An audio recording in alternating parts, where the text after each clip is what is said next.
বন্ধুরা, আজকে আমরা বানাবো শুক্তো। তেলটা আমি আগেই গরম করে ফেলেছি। এবার আমি বড়িগুলো ভেজে নেব। তো তোমরা দেখো, এরকমভাবে প্লেন শুক্তো করলেও ভালো লাগে। এখন যেহেতু গরমের দিন পড়ে গেছে, তো শুক্তোটা ভীষণই ভালো লাগে। আজকে আমাদের হোম সার্ভিসে শুক্তো হচ্ছে, অনেক কিছুই রান্না হচ্ছে। তো আমি আজকে খালি শুক্তোটা করলাম। এই যে ভাজা হয়ে গেল, এটা ভেজে তুলে নিলাম।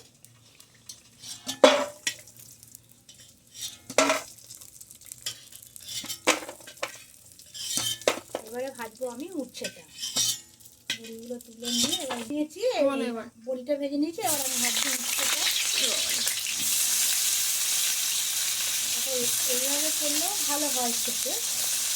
তোমরা শ্রাদ্ধ বাড়ির শুক্তো খেয়েছো, শ্রাদ্ধ বাড়ির শুক্তোটা অন্যরকম হয়। যেহেতু আমরা ঘরোয়া বানাচ্ছি, যার জন্য একটু অন্যরকম করে বানাবো। এইভাবে বানানো দেখবে ভালো লাগে। আমিও এই প্রথম, কোনোদিন ভিডিও করিনি। দেখো, শুক্তোগুলো লাল লাল করে ভাজা হোক, ভেজে আমি তুলে নেব। এই ভাজা হয়ে গেছে উচ্ছেগুলো, আমি তুলে নিলাম।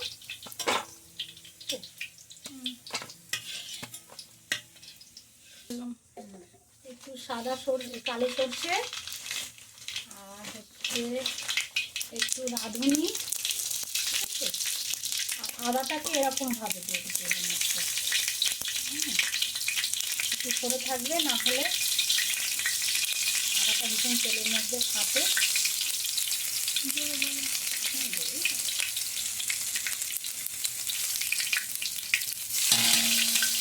এইবার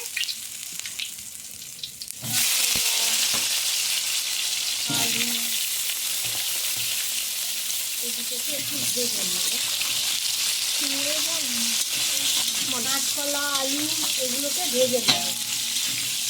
আমি আলাদা করে ভেজে তুলে রাখবো না, আলাদা করে ভেজে তুলে রাখলে সেটা খুব সুন্দর হয়।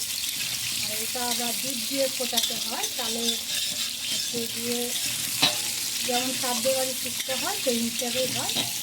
এটা আমরা ঘরে খাবো, তো ওই জন্য সেইভাবে বানানো। এবার এর মধ্যে আমি এটা ভেজে নিলাম। এবার এখানে আমি কেটে রেখেছি পেঁপে, গাজর, এটা শসা। দেখবে সব দিয়ে করলে, যেহেতু গরম করেছে, খুব ভালো লাগবে। শুক্তোর মধ্যে আরও অনেক কিছু দেওয়া যায়, আলু, বেগুন, মূলো, এগুলো দিলে খুব সুন্দর গন্ধ হয়। তো আমার যা ছিল আমি সেই দিয়েই করছি। সজনে ডাঁটা,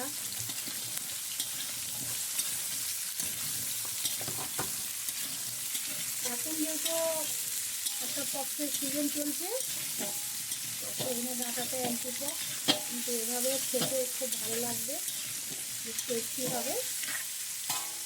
এবং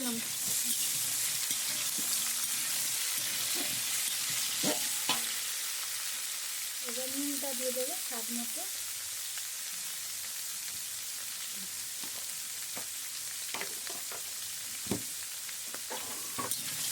এটা আমি ভিডিও করবো বলেই এই রান্নাটা করবো, আমি তো পারি না। ভালো, এই যে সর্ষে বাটা, পোস্ত বাটা,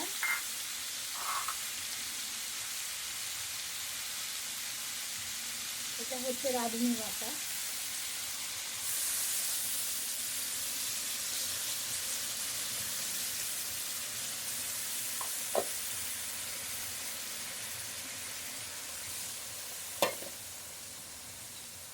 একটু জল দিয়ে মশলাটাকে কষাতে হবে, না হলে মশলাটা পুড়ে যাবে।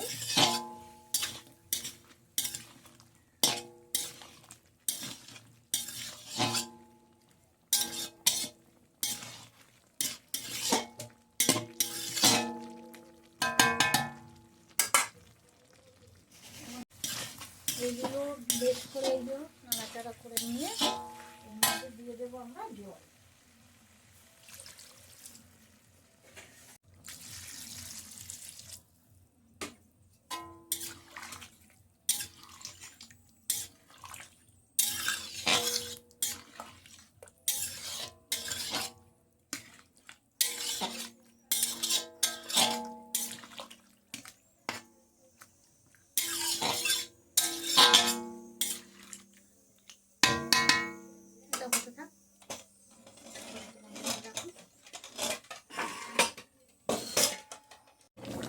বলো, এই দেখো সব পুরো রেডি। এটা তরকারিটা কমপ্লিট, সব সিদ্ধ হয়ে গেছে। এই যে সব কিছু সিদ্ধ হয়ে গেছে, বেশ ঘন ঘনই হয়েছে। এবার আমি একটু এর মধ্যে এইগুলো ভেজে রেখেছিলাম, এইগুলো বড়ি আর উচ্ছেটা। এবার এটার মধ্যে একটু দুধ দিতেও পারো, দুধ দিলে ভালো হয়, একটু চিনি দিলেও হয়। এটা কমপ্লিট। আর একটু এতে গুঁড়ো মশলা দেবো, আমি দেখিয়ে দিই। ঠিক আছে, এই যে আমি একটু গুঁড়ো মশলা করে রেখেছিলাম, এটা হচ্ছে 5 ফোড়ন গুঁড়ো শুকনো করে, একটু ঘি দিয়ে দেবো, ব্যাস রান্না আমার কমপ্লিট।